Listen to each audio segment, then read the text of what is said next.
Hi, and welcome to today's Featured Advisor series. I'm Susan Wilson-Solovic, and our featured advisor is Sam Carpenter. Sam's a great guy. He's a successful entrepreneur, and he's the author of this wonderful book that you can see I've marked all through this.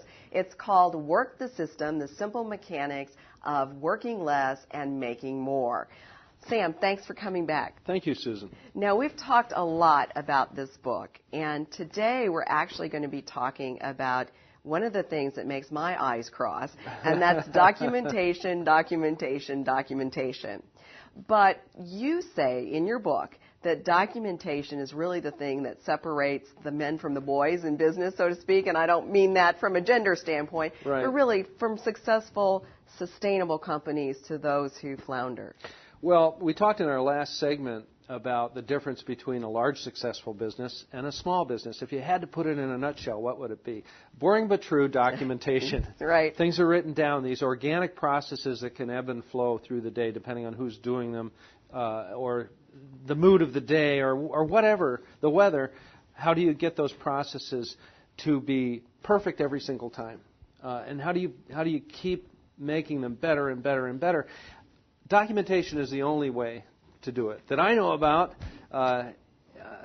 Brainwashing or some kind of thing we haven't thought about. I don't know what it is, but you have to write things down because that can be shared with other people. And, of course, you have to get the other people to buy into the documentation. It would be just like, for example, we bought a piece of furniture recently, a little kitchen table set in mail order. And when it came, my husband starts trying to put it together, but there was this great documentation that said, here's what you do, A, B, C, right there it was. Yeah, so that's the same thing. That's one of my favorite things to do is to put a piece of furniture together. And my wife Linda and I did that about 3 weeks ago, and it came from Vietnam. I don't know where it came from. But we took it apart, we put the documentation down, and everything fit perfectly. It was a system that was not only put together so everything fit, but it was documented precisely. It was fun to go through it, and I think a lot of us pride ourselves on buying the VCR, which is the typical example, buying the VCR and try to figure out how. But if you read the directions, and hopefully the directions are good directions too, it's much faster in the long run. The same with running a business. Right. And, of course, there's always the 800 number you can call for support, right, if you have to, if you really get stuck. But you also say, though, that there are actually 3 different types of documentation. So we're not talking all about the same thing here. So explain that. Well, we have, and the book talks about it. In fact, part 2 of this 3-part book is nothing but these 3 documents. They're very simple. They're very unique. And we've boiled them down to the simplicity thing. And one of them we call, the first one is the strategic objective.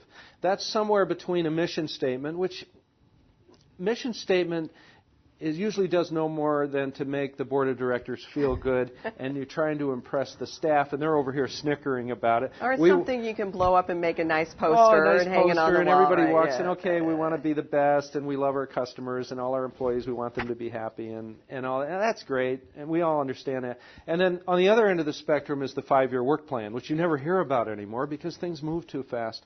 The strategic objective is in between, leaning toward the mission statement in the sense that it's no more than a single page, and it talks about what you do, how you plan to do it, what your goals are, what your strengths are, what you're going to stay away from.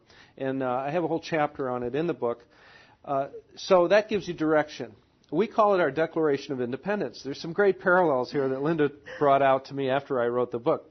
So the strategic objective is your Declaration of Independence. This is what we're going to do. And then the second one are the operating principles. This is your Constitution. This is what we believe. This is how we're going to make gray area decisions. This is who we are. And so it's a set for Centratel, my answering service, 30 of them. And the simplest one is, do it now. Do it now. I mean, it's that simple. Sure. And none of these principles are more than 3 or 4 sentences long, maybe 2 or 3 pages. But they lay out guidelines for decision making. And if you think of our Constitution, isn't that what it is? These are guidelines for decision making. And they're real hard to change. It's very hard for Congress to change. Well, and it certainly also keeps a lot of lawyers employed as judges to interpret all of that. You take the bad with the good, but And I don't mean to disparage attorneys, of course, but and then the last document is a series of documents, and we have several hundred of them called our working procedures, and these are the laws of the land. So you have your Declaration of Independence, you have your Constitution, you have your laws of the land, and of course the laws of the land can be changed. And so this would be, for instance, our deposit procedure, which we talked about some time ago. It started out with 53 steps to get the money in the front door, allocated to the right accounts, and up to the bank. Well, now it's 23 steps because we have the ability to go in and change these working procedures and make them better and better and better. And, of course, that's what Work the System is, to work these procedures to better and better efficiency.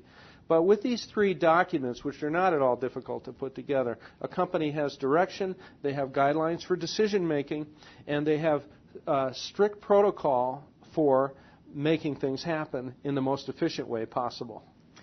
And one of the other things I found fascinating, and I hope I'm not speaking out of school here, but by utilizing this system, this documentation, you reduced your work week to about 2 hours and increased your income by 10 times. More than 10 times. Oh, wow. Right. Okay. So I went from 100 hours a week to 2 hours a week. The 2 hours, what are they? People always say, well, what do you do in the 2 hours? Well, I can't even get through my emails in 2 hours. I have 30 people that work for me, and this is a telephone answering service, as we talked about, a national telephone. We handle emergency messages for doctors and funeral homes and HVACs and companies like that.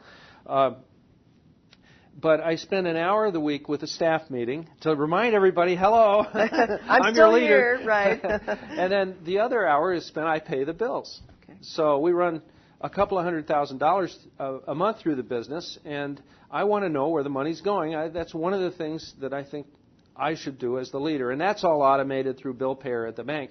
So there's my 2 hours. 1 hour to go down and jam with the troops, and then the other hour spent paying the bills on my own time, wherever Linda and I happen to be traveling. Well, and, actually, Oprah Winfrey, who's more successful than she, really, a gazillionaire practically, but she always says she always signs her checks herself. Really? I think that's good advice, yes. I'm glad to hear that. Yeah, absolutely. Now, what about, let's talk, I know most of our audience consists of entrepreneurs, but there are a lot of people out there watching us, Sam, and getting your great advice here that might be in the corporate environment and just thinking about becoming an entrepreneur. But do these principles apply? Does your system apply to someone trying to climb the corporate ladder? Absolutely. I talk in the book about, in fact, I think I list 15 reasons or 20 reasons why having a job there's a lot of good reasons to have a job instead of being an entrepreneur, and there's no... Yeah, like a paycheck on a regular basis. Well, that's yeah, a good reason. and the benefits and the camaraderie, because sometimes at the top it's lonely and all that stuff. But for a corporate position, and hopefully this corporate position has a ladder that can be climbed. Now, if you're working for a small family operation and you're not part of the family, that may be a problem with climbing the ladder. So you want to make sure you're, to use too many metaphors, but if you're going to fish for a big trout, let's make sure you're fishing in a pond that has big trout in it. You want to have the ability to move up the ladder. What better way to move up the ladder, if there is a ladder to climb, than producing large quantities of great work? And so within the department that you might manage, with several people working for you presumably or more, what if you could develop your own system for becoming hyper-efficient and producing tremendous results and understanding the vision of the company as a whole? Do you think you'd move up the ladder? Oh, yeah. Yeah, absolutely. You would move up the ladder. Especially in today's environment. Right. Yeah. And as you go up the ladder, you create this freedom and this wealth in your life, and stick with the corporate ladder. There's lots of tremendous... My daughter is working her way up in the Nike ladder. Nike's a wonderful corporation to work for. Just do it, right? Just do it, right. So... this is absolutely for anybody who runs a department.